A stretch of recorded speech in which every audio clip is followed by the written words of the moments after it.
Ayan. Hello po, samahan niyo po ako. Magluluto tayo ng ating hapunan na sinigang. Ito, bumili ako ng 2 balot ng buto-buto. Hindi naman buto-buto, may laman-laman siya. Kalahating lang kalahating buto.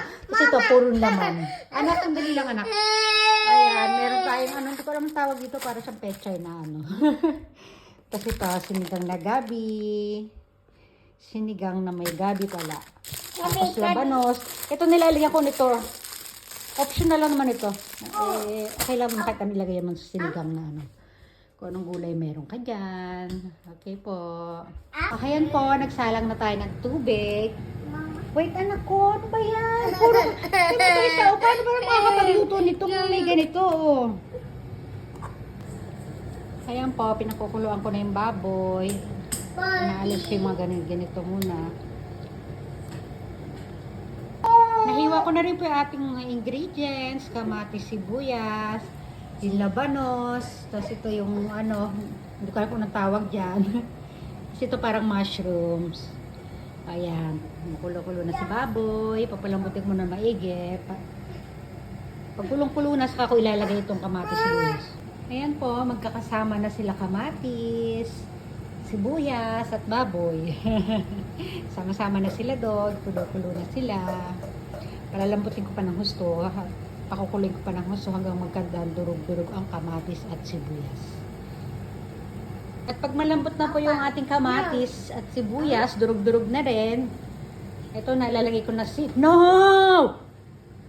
Lalagay ko na si labanos. Anak, mainit eh. Ang kulit mo eh. Dami! Mama! Natimplahan ko na rin po siya ng salt. Ayan, kumukulo-kulo pa rin.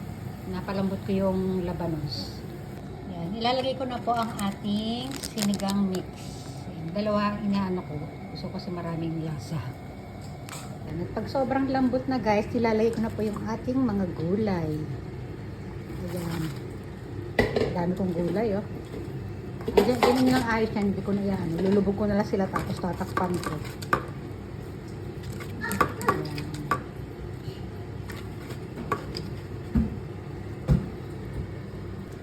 Yan, lulubog-lubog ko lang po sila, pero hindi ko guguluhin yung mga ayos ng gulay.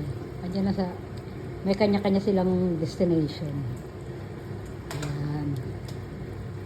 Yan. Tapos, dahil wala akong sili, wala po akong siling green, at wala akong mabili, lalagyan ko siya ng, ayan, nilagyan ko po siya ng siling labuyo kasi gusto ko may anghang. Tapos, pag andyan na sila, papatayin ko na. Bahala na siya maluto sa init. Tatakpan ko na lang. Ayan. Then, papatayin na natin. Yan na. Ready na po.